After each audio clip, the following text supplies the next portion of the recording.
आइए देखते हैं, मजा आएगा। अधकचरा ज्ञान जो होता है ना, वो बड़ा खतरनाक होता है। ये बड़ी अच्छी बात कही आप। जैसे आधा सच पूरे झूठ से ज्यादा खतरनाक होता है। ये व्हाट्सएप यूनिवर्सिटी के स्नातक लगते हैं मुझे। मोदी जी ने एक काम किया है, दुनिया की सबसे बड़ी फेक न्यूज फैक्ट्री बनाई है। तो रुको जरा, सब्र करो। और दुनिया की सबसे बड़ी व्हाट्सएप यूनिवर्सिटी भारत में स्थापित करी है और हर चरण चुंबक उसका सदस्य है। चल झूठा। आपको मैं बताती हूं, उन्होंने आतंकवाद पर बात बोली। निकालिए अपने अपने फोन अभी।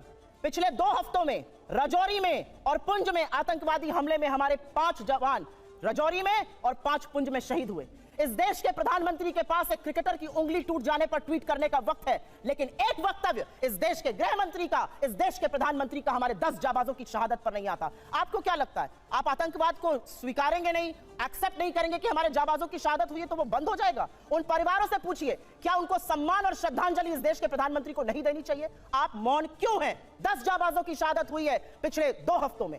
20 जाबाजों की शहादत हुई चीन में, वहां पे गलबैया कर रहे हैं, झूला झूल रहे हैं चीन के साथ, साबरमती में बैठ कर शहनाई सुन रहे हैं। ये बात करेंगे चीन पर? 18 बार प्रधानमंत्री चीन में गए, भगवान जाने क्या चीन से रिश्ता है तो चीन का नाम लेने में कतराते हैं। क्यों डरते हैं हमारे प्रधानमंत्री चीन का नाम लेने में? यह सवाल मैं पूछती हूं, यह सवाल देश पूछता है। 20 जाबाजों की शहादत हुई है। इन्होंने कुछ बातें बोली और उन बातों को बोलने से पहले मैं एक महिला हूं, आधी आबादी की बात कर लेते हैं।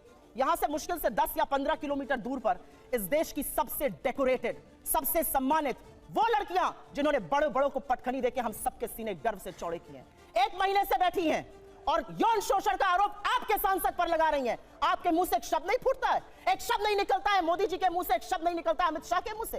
क्या ऐसी आपकी फंसी है ब्रजभूषण शरण सिंह से कि आप नहीं बोलते हैं? ये सवाल मैं एक महिला होने के नाते पूछती हूं, मैं एक महिला होने के नाते पूछती हूं। बिल्किस बानो के अपराधियों को किसने रिहा किया? क्योंकि वो मुसलमान थी तो आप बोलेंगे नहीं। अंकिता ठाकुर का जिसने कत्ल किया, जिसने उसको जिस्म फरोशी में ढकेला, वो आपके विधायक का बेटा था। आप क्यों चुप है? आपने वहां पर इमारत ही गिरा दी कि सबूत ही ना मिले।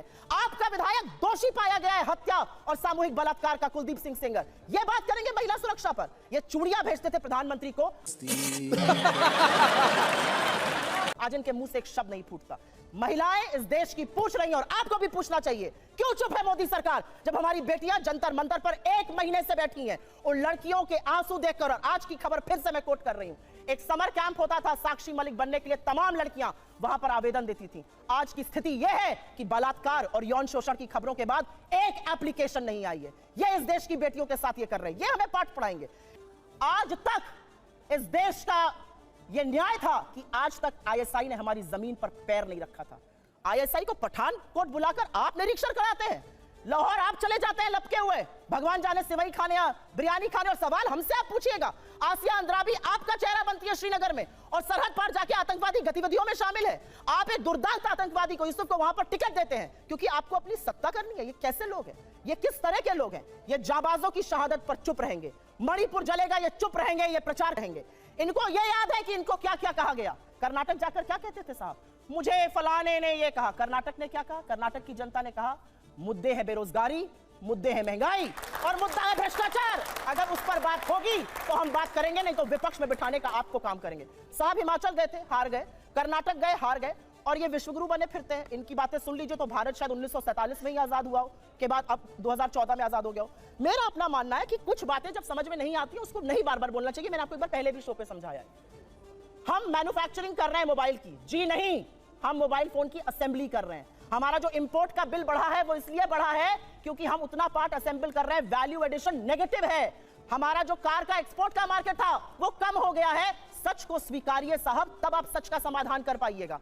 बेरोजगारी नहीं है, महंगाई नहीं है, अडानी ने कोई महाघोटाला किया ही नहीं है, चीन है ही नहीं। जब आप आंखों पर पट्टी बांधकर शासन चलाइएगा तो देश का वो हाल होगा जो हो रहा है। मैं तो एक महिला होने के नाते एक ही सवाल पूछना चाहती हूं।